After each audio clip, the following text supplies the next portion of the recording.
All right, welcome to this dark, cavernous room on this very, very sunny day. Thank you very much for being here.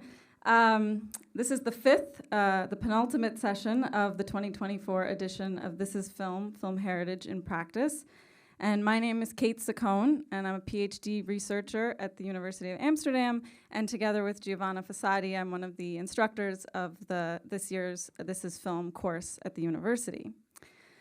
And we are very excited to have 26 students joining us this year. They have been assisting in introducing our guests and posing questions throughout the series.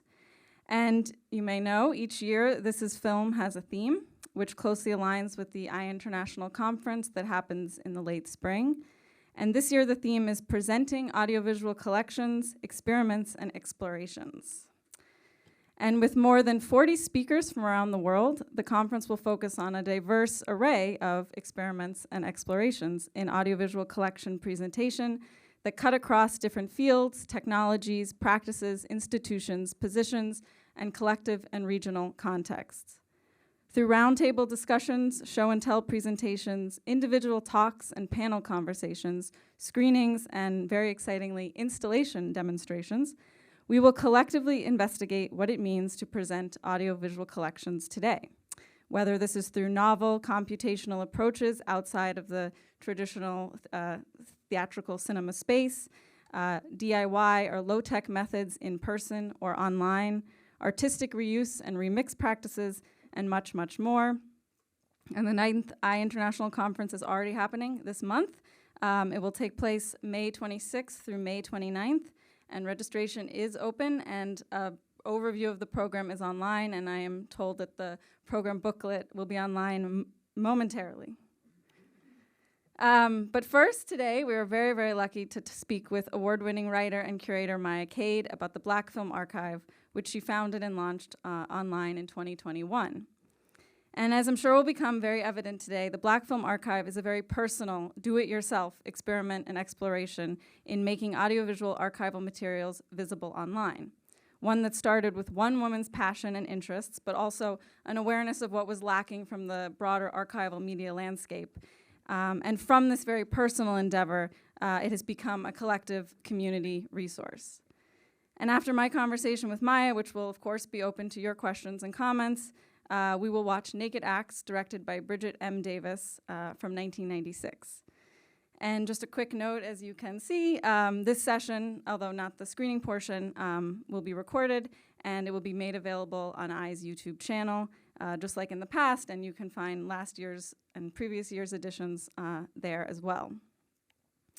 And now, without further ado, I would like to introduce Lieve Bresser, Vi Dang, Tassos Malios, and Sarah Morgan, who are students from the This is Film class. And on behalf of the group, Sarah will introduce our guest. Hi, everybody. Originally from New Orleans, Maya Cade is a Brooklyn-based film curator, writer, and the creative force behind the Black Film Archive. A bright alumna of Howard University's Cathy Hughes School of Communications, Maya has undoubtedly become the change she wants to see in the world. The year is 2020, in the wake of the Black Lives Matter movement, and while working with the Criterion Channel as an audience development strategist, Maya decides to create a Twitter thread spotlighting Black voices released before 1959. The thread goes viral, prompting her to expand it into what has now become Black Film Archive, a detailed and carefully curated guide to Black films created between 1898 and 1999 that are currently streaming. Maya's curatorial practice displays a profound passion for the medium and a genuine love for her community. Through her audience-oriented approach, she strives to make Black film history as accessible as possible and to reclaim the cinematic image of Black culture in both its beauty and its contradictions. As a result of her dedication, she's been awarded special distinctions by the New York Film Critics Circle and the National Society of Film Critics for the Archive. In 2022, after a research fellowship at Indiana University's Black Film Center and Archive, she was invited as the guest programmer in residence at IU Cinema, presenting a curation on the exploration of home in Black film. In addition to her programming for IU, Maya has curated Juneteenth programming for Apple TV+, and a series of screenings on Black tenderness for the Academy Museum of Motion Pictures. Her work has been featured in the New York Times, the LA Times, NPR, Paris Review, and Vulture, among others. And most recently, Maya served as a voter for Sight and Sound magazine's world-renowned decennial list of greatest films of all time.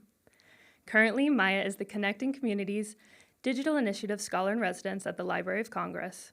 Through social media engagement, a dynamic digital annotated bibliography, and a short documentary in conversation with Black filmmakers, she's taken on the vital task of reimagining what tenderness has and can look like in libraries, archives, and cinema. We couldn't be more excited to have her here with us today for a discussion with Kate Saccone on the Black Film Archive and the ways Black film as a genre bends conventions and expectations. So please join me in giving a warm welcome to Kate Saccone and Maya Cade. That was very generous. Thank you. No, thank you for being here. I just want to start maybe having you define and describe the Black Film Archive however you want to. That's a great question. I think Black Film Archive is an ever-expanding, contentious, abundant registry of films streaming, but I'm trying to unpigeonhole myself to streaming and think about how filmmaking exists, not just for the streaming generation, or not filmmaking, but films. Black films exist across time, not just for the streaming generation, but for people who remember Blockbuster, for people who, remember ordering films on a catalog before Blockbuster, or for people who remember, or if you didn't see it in the cinema and you didn't catch it at 3 a.m. on the TV, that you may never see it again. So there's generations of people that Black Film Archive is trying to reach in different ways.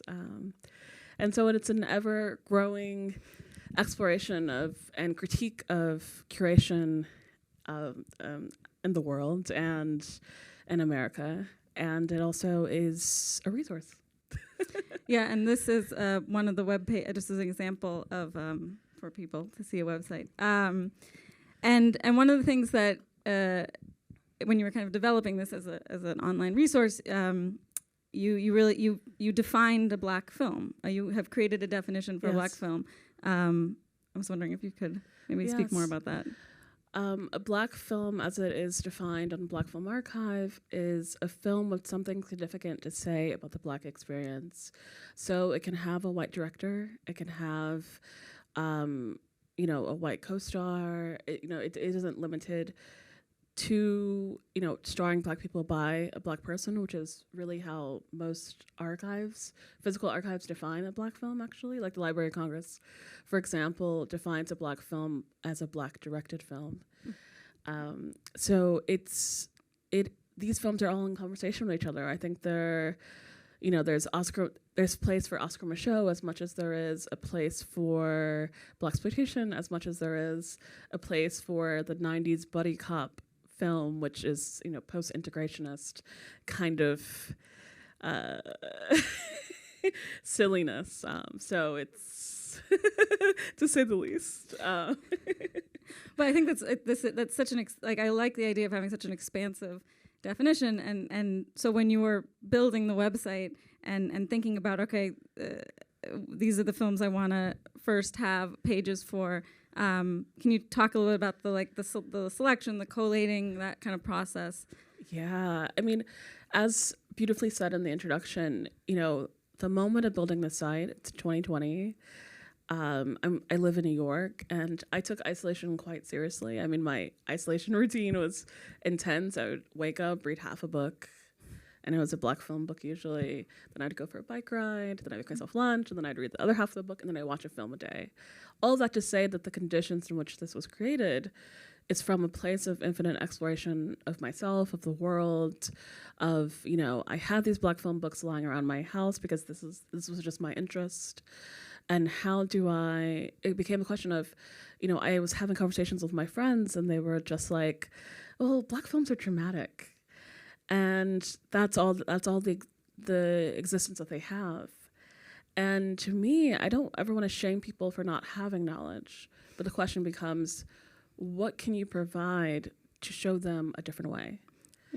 Because if you try to teach people from a place of shame, no one's ever really going to learn, and they're going to, they'll just reduce their curiosity for what you're hoping to engage them with. And so it became very clear very quickly that I must build something. So what started off as a Twitter thread, because I'm a tweeter, was just, I just put a picture and the year and where it was, where it was streaming. And, I had a conversation with one of my friends, and she was just like, Maya, you know so much more than you're providing. What does it look like to get someone to pay you to build a site?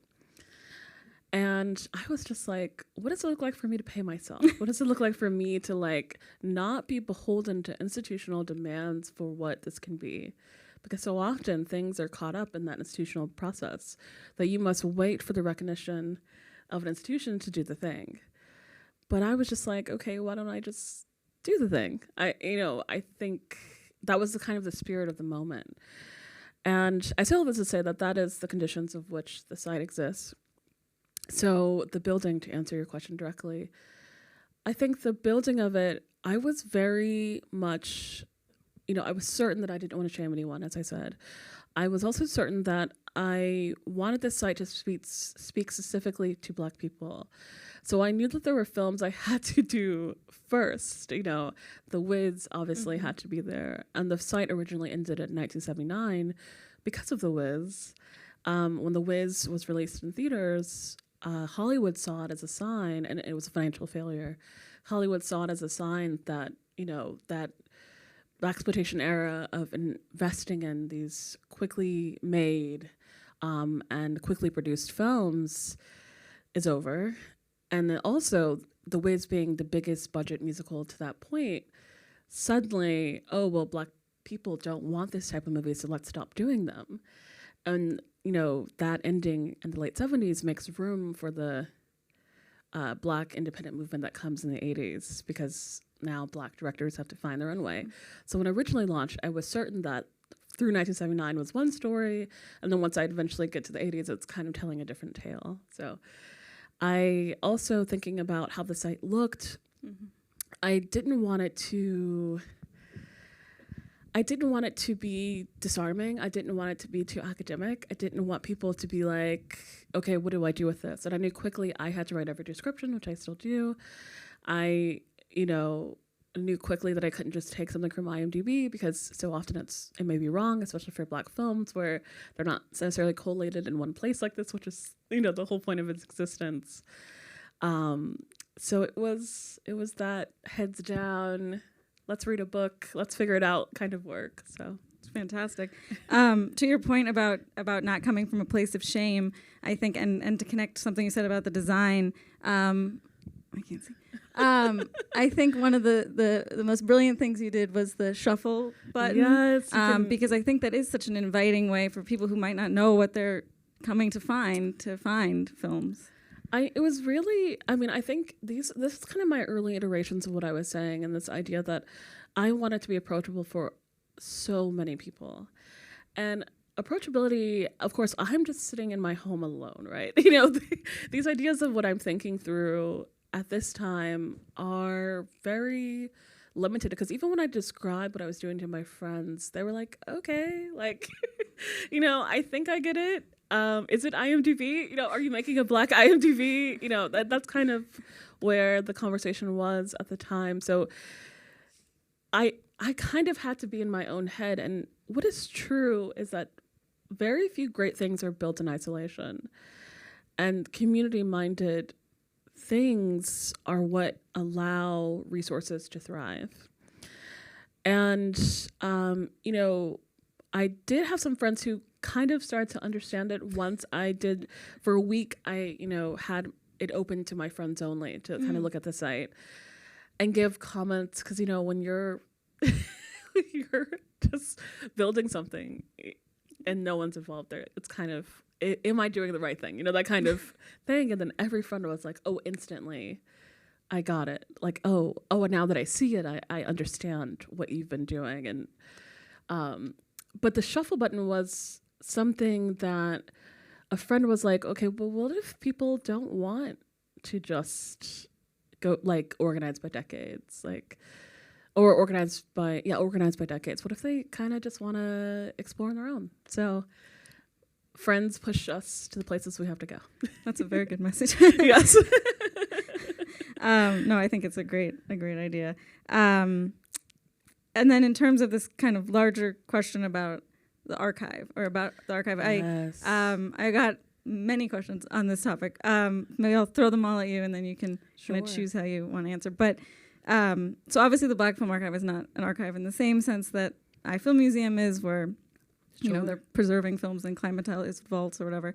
But the work you are doing is a caretaking. It's a form of community preservation. So I think you're wonderfully changing what the archival function should and needs to look like today. Yes. So maybe we can talk about that first. Yeah, I think so. I think what's really interesting is so many of these filmmakers, when I first launched, literally day 2, I had no expectations of what this would be.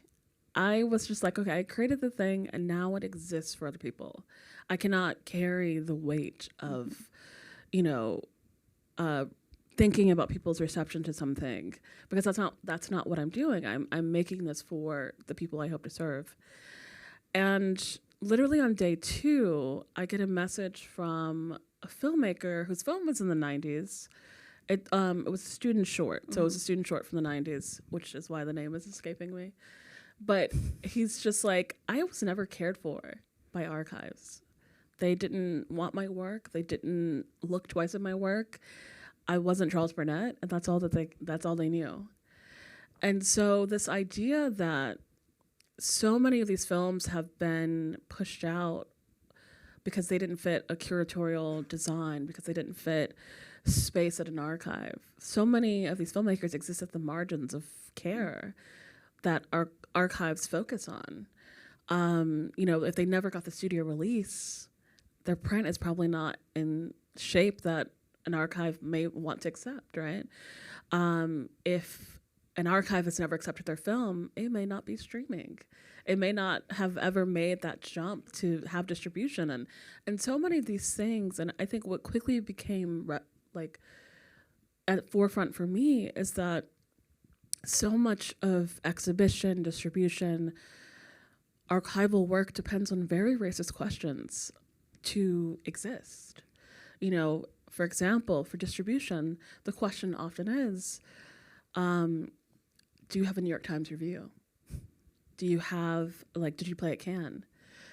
They depend on other people to do the work to ensure that their taste is going to register to a crowd. And, the New York Times only reviews a certain type of film. Cannes only programs a certain type of film. So what does it mean when Black filmmakers, one, maybe can't afford the fee to even get into these, festivals, that can't, there's just so many things that prevent care from being the consideration from film exhibition, from film archival work. So for me, I knew that, to answer your question, that archiving and care work can look like many different things, especially for an underserved population.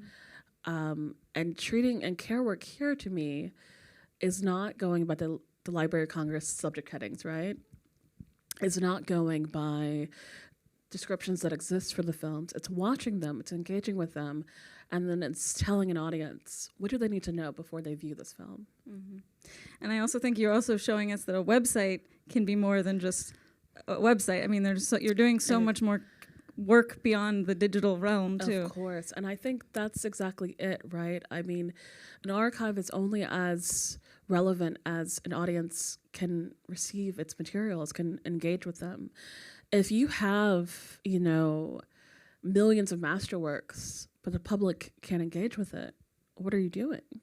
Who are you serving? And are we serving people so that we have these precious commodities? Because at that point it is a commodity, right?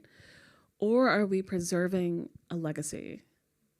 And I think it's time we really ask ourselves that question, because people are caught up in treating films like Pokemon cards. This idea that I have this, so, I'm the better archive, or, and of course archives work together to preserve LA Rebellion, which just had a great big moment.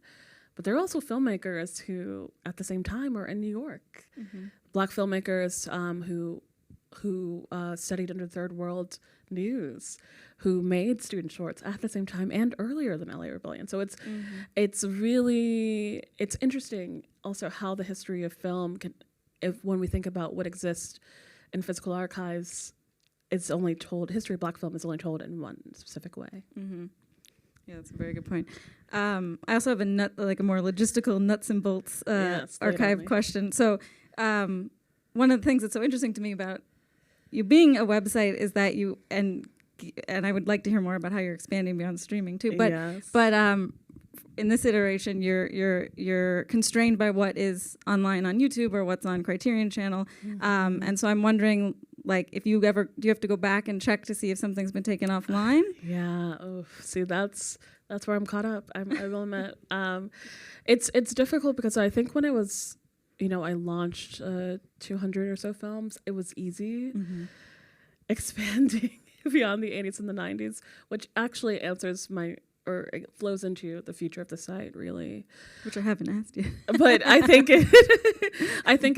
what the answer to that really becomes is it has to be on a database, honestly. And I'm moving on, and actually it now is, the films are on a database. It's not a public facing database, but thinking about how to not make a database cumbersome for the public is actually a very difficult question. Or a difficult practice, because so many archival databases exist for archival professionals, not public exhibition. And even if they do exist for public exhibition, it's very university leaning or cultural institution leaning, which serves its purpose and it has definitely an important role. But I think about, okay, elders actually use my site a lot. What does it mean to then, what does it mean to provide 6 times as much information if that's not actually what people are using the site for? And which isn't true, of course. There's different types of people using the site, but how do you make something that speaks to that elder, that speaks to that researcher, and also speaks to the young person who just kind of wants to go on the site and watch something immediately? So there's thinking that through. So even though I've made that jump, I'm not quick to change something that's working just because I know that a greater need exists. But on the future of the site, I think something I've been critiquing myself for, and it's not really a critique, but more of a push in a new direction, is that streaming depends on very specific things. Like what is streaming? And the site is currently pigeonholed to streaming. And certain films have never made the jump to streaming. They only exist on home video, especially if you think about some, Black 80s films. When everyone gets a video camera and they can, suddenly film production is a cheaper thing, theoretically, then, there are all these Black filmmakers who just have videotapes. What does it mean? And they got maybe this, in the boom of home video distribution, they got a VHS deal, which that used to be a money maker. And there are films that only exist in that scope. What does it mean that they don't exist on Black Film Archive? So that's a lot of the questions I'm asking myself now, that I'm really trying to push. Not just streaming it made sense to start that way, right? Of course. But the future of the site really means, where does a Black film exist? How can I access it? And pushing people to understand that access is not just instantaneous, that your curiosity must push you other places as well. And how can I hold someone's hand to go to that other place? So, and I imagine you could also, you could be an archive of lost films too.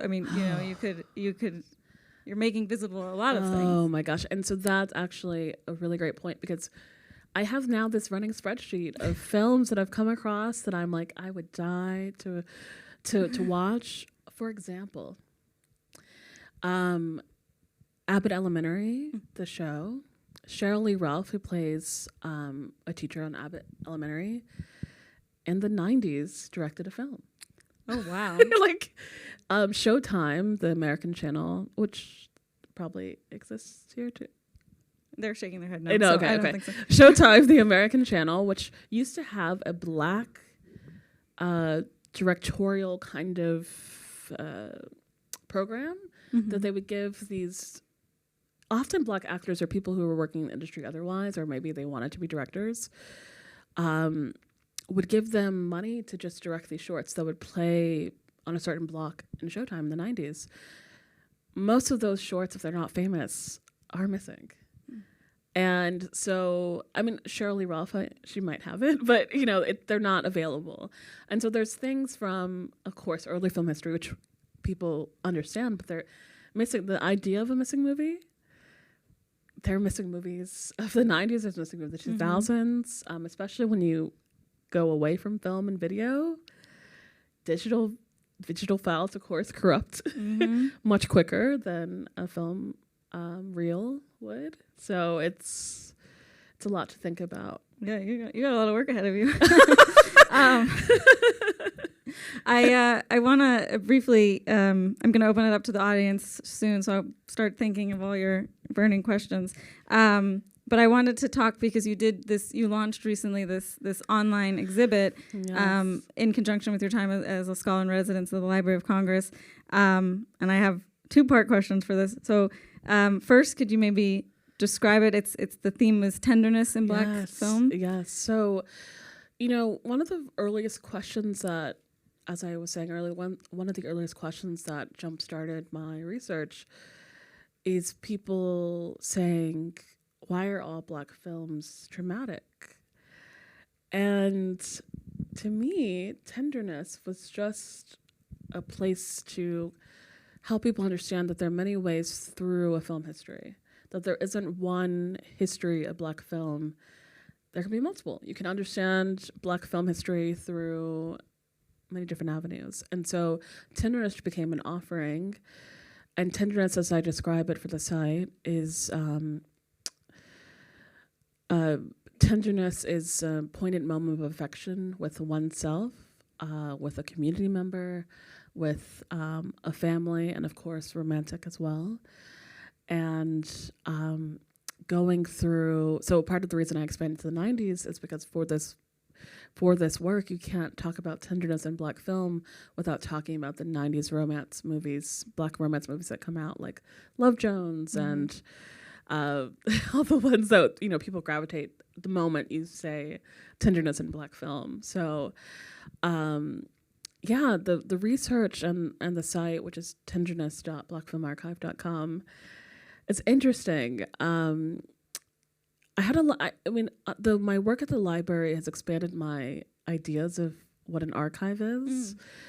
And I think because I was working in silo before, the research librarians at the Library of Congress have pushed me and pushed my curiosity, and they've taken them seriously in a way that happens at the peer level.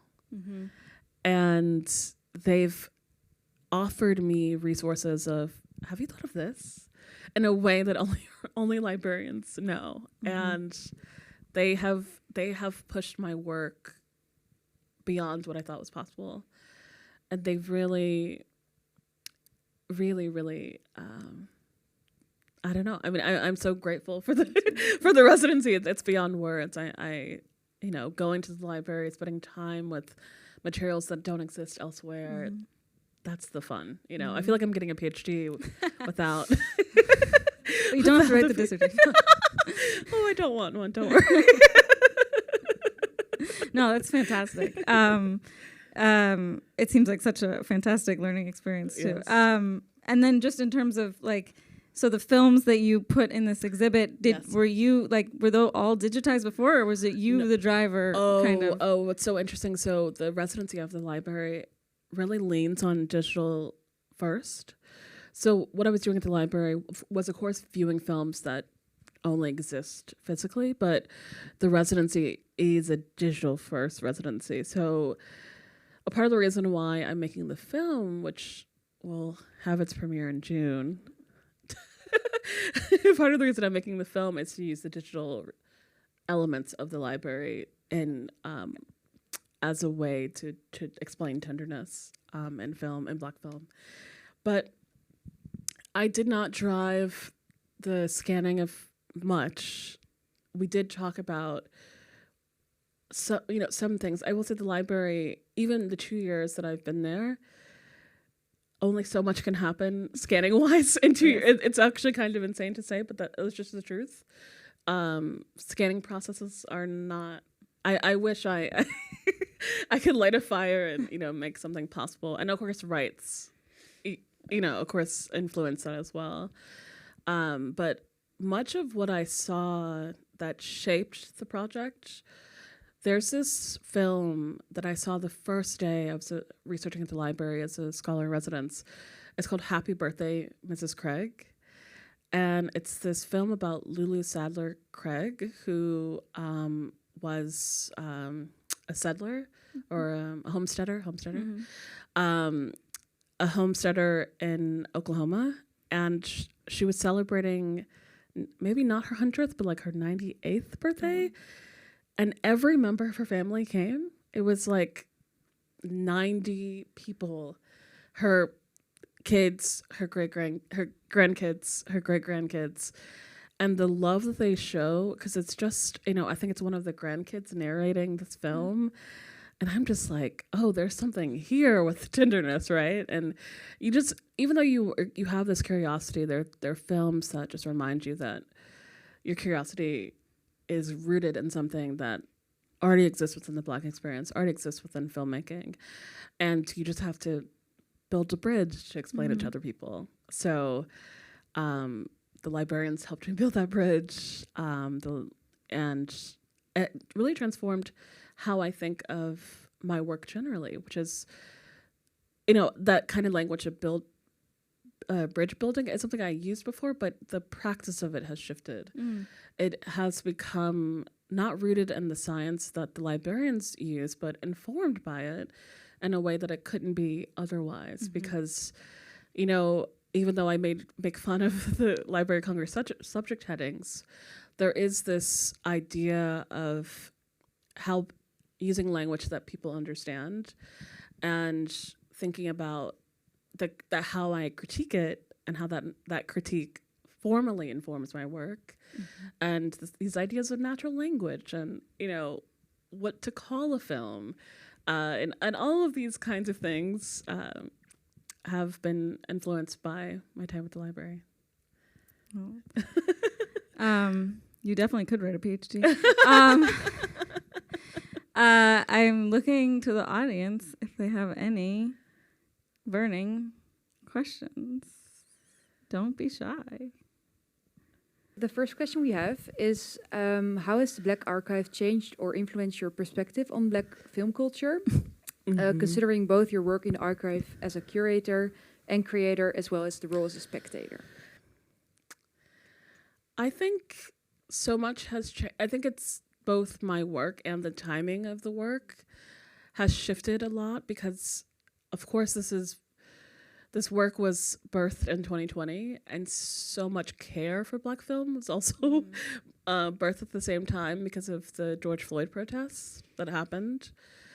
But what has also happened 4 years later, I've seen that work die and my care for it continue. So many promises that film institutions made in the wake of the George Floyd protest have been revoked or forgotten about or silenced, or, in America, imperialism's order has moved on and no longer wants to bastardize or pretend to care about, Black cinema. So really a lot has changed in the sense that my commitment to it has now been doubled. I mean, I think not that I'm not friendly with or I can't visit an institution, but you feel that shift in people being like, oh, well, maybe this isn't in the budget this year to like work on this Black film, or maybe we should think about another film. I think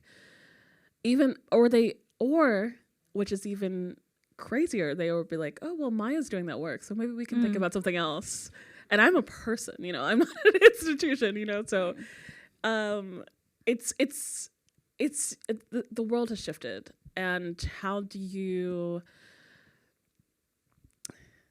how do I just I can't stay silent about that, and I can't wait for people to shift back or shift towards, right? I must keep going. So, but as a spectator, to answer the second part of your question, I think you feel that shift in film exhibition as well. There were a lot of films that were greenlit. A lot of Black American actors got first look deals and were able to like finally do the kind of work that they wanted to do.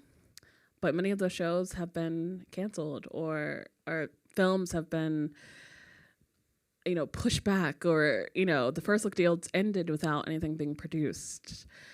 And it just reminds you that so much of Black film history is white sentiment waiting, one way or waiting another way. And I think what shifted for me is this desire to talk to my peers about the fact that we must produce art even when Hollywood or some other institution isn't bought in on it, and thinking of ways and models of which that is a possibility. So, yeah. Thank you. Are there any other questions from the audience? I mean, I can keep going back to these students. Well, actually, I'm going to jump in and ask you one. And I think you've sort of like answered this in parts, but I'm curious to see if you have more to say. But in things you've written about after launching the website and how you were thinking, you said you spent a year thinking about what it means to make Black film history visible. Yes. So I am curious, on May 1st, 2024, what is the answer to that question for today? I mean, it can just be today's answer. What does it mean to make Black films visible? I mean, the barriers to reach people have actually surprisingly gone up. Like, there are more barriers, I would say, now than there were in 2020. I think, well, of course, in America, as we're speaking, there's a potential TikTok ban that's happening. There's fascism's reign means that people's capacity to engage with art critically and openly has shifted. There's a lot that you must go through to make Black art visible, but the answer to the question, I think, is leading with care. I think it's still the same basic answer, but the modes of care have shifted. I think I've always been quite intentional with my work, but I must also now think about how to talk to people who may not have the time, the wherewithal, or any of it to just really engage and hold on to Black cinema. It's scary. It's a scary time, honestly. And also, you have to care for yourself, and you have to. Yes, of course. Yeah. Of course. But no, I think visibility now means not just caring or advocating for the work at the point in which it can exist in the archive, but also caring about the work and the point at which it's just an idea for the Black director who's coming up, and ensuring that they have a relationship to the past, because Black cinema's future is, and cultural collective knowledge depends on having a relationship to the past. So it's also engaging with new filmmakers. It's also engaging with filmmakers who haven't worked in a while. It's also engaging with elders who may not have had the care in their life or their artistic life to like really have the moment that they deserved. Yeah. Well, I'm gonna call on the students again for their second question. Is it on? Yeah. Okay. So like kind of in the subject of care, from like an outsider perspective, it really seems like obviously like your love of community is what's driving this project and like the unifying role that it plays in the Black cinema space. And so the focus on tenderness especially reminds me of the All About Love, Bell Hooks. And the idea of like approaching life with an ethic of love and how you can do that politically and powerfully, but still stay in the softness while like resisting the like dualism that I think often it's like, so that's like the dominant narrative. So just like, what are your thoughts on this? I think one of the most important things to know about me is that I'm such a student of love. I think that's why tenderness is something that speaks so deeply to me, and not just in the wanting to exhibit it, but also to live it, to know that care, connection, understanding, and transformation are possible within the work, and that's a love ethic. And I think Bell Hooks is a giant. I mean, not only does she see the importance of love, she also is, her book Real Black, thinks about how cinema is essential to bridge building in that way, and also how film becomes the master narrative of understanding of Black life, and why it's so important to critically engage with it because of that being true. And her, James Baldwin, Toni Morrison also in the 80s had a Black film symposium. It wasn't a festival, symposium, where she brought people together because she was just like, I want to learn more about this art making. Why don't we critically engage with it? Why don't we talk about it? And she had Clyde Taylor there, who's a Black film scholar, and others to kind of think about what is Black cinema? What is that pool that people have? Of course, the late 80s, this is post, or the conversation might have been mid-80s. This is post-Blaxploitation. This is while the Black independent film movement is really getting its feet. And that is the question, right? That is the love question. It's like, we know what is possible in art making. We know that our lives, cinema cannot show the totality of our lives, but it can speak to a window of it. What does it take to open that window and get other people to view it in an accurate and fair and loving way? So, yeah. Thank you. So we've kind of already touched upon this, sort of, but what are and now I'll ask the question. What are the next steps, the future of your work? Yes, whatever you can share. So the future is quite simple. I want to reach people who maybe have not thought about Black cinema in a long time, who think that all Black films exist on the same spectrum, who,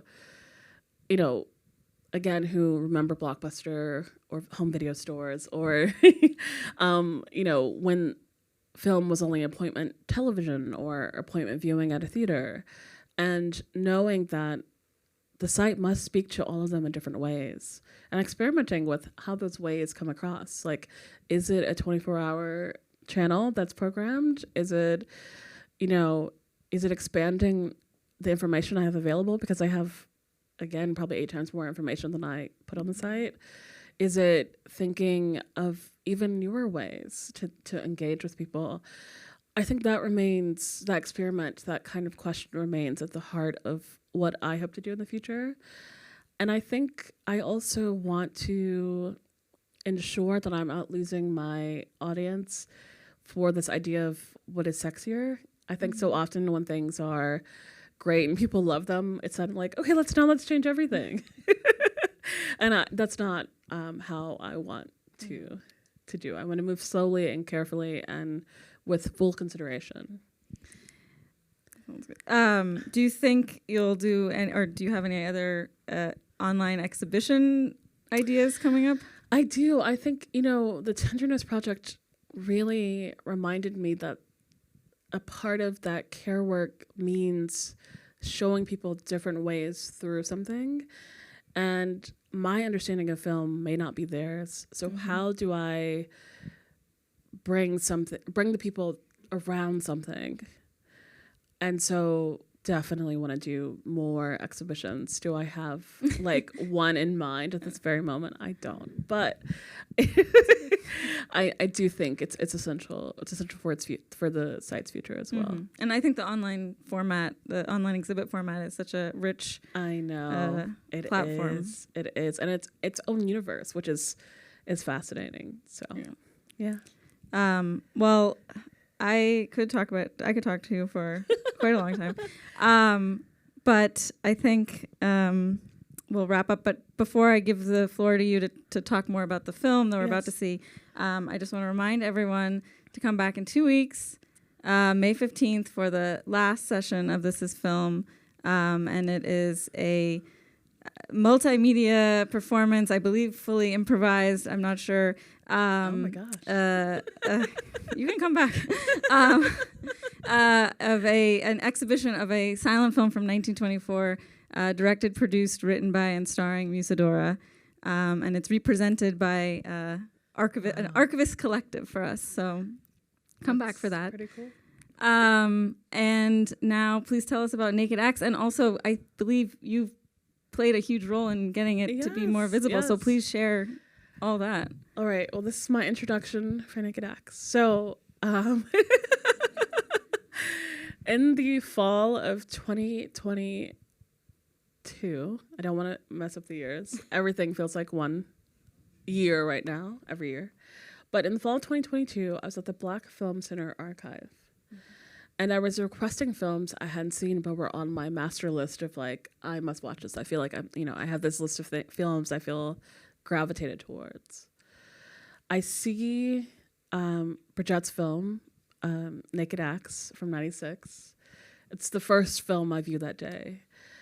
And it just moves me in such an extreme way. I know that this film has never received traditional distribution. It had a home video deal because I was watching it on a DVD.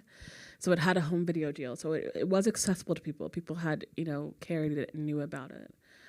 But it kind of disappeared. It just was not out in the world. So I wrote down the day I saw it, what can I do to get this back into distribution? And so I contact Milestone Films, Dennis Doros and Amy Heller. And I just say, hey, I viewed this film. I wonder what you think about it. I don't pressure them to distribute it. I don't say anything beyond that. I just viewed this film. I think you should see it. Of course, before this, I contact the director and I say, is it okay if I attempt to help you get distribution? She says, of course. And so I contact her. I contact Dennis and Amy. And within 1 week, the contract is signed for this film to receive distribution. They saw it and instantly were like, get us in touch. Within 3 weeks, Bridgette has worked as an author since, and they had read her books. I mean, it just became this very intense and magical connection between all of us. And I think Bridgette is really a special filmmaker. She is in her mid-30s when she starts working on this film. And she made this film after she saw She's Gotta Have It. And she saw She's Gotta Have It, and she said, I don't know about this woman character. I don't know if this woman character is written in the way that I would. So she's at a party, and she's telling this to someone. And this guy, in this snappish way, says, well, why don't you write it? Why don't you write a film? Why are you critiquing him? Why don't you direct a film? And she's like, okay, I will. And so this film, Bridgette would describe it as Dorothy Dandridge having a daughter who is Pam Grier, and Pam Grier having a daughter. And what was her daughter like, who also wants to become an actress? And this actress struggles with body image and in the wake of something dramatic happening to her. But this film has, even though it's dealing with those a dark subject, it has such lightness to it. And if you know Bridgette, it's just because she carries such lightness with her. And so the characters feel real. They feel like this film could be released today. So it's starring Jake Ann Jones, who secretly also was the casting director. It was just one of those films where everyone played multiple roles, and Ron Cephas Jones, who unfortunately just passed, but he was the Randall's father on This Is Us, and he is just amazing in this film. And Renee Cox, who's a world-renowned photographer, also plays a role in this movie. But you're in for a treat. I'm so excited. Well, thank you so much for coming all the way from New York to be here. It's my honor. Please join me in thanking Maya.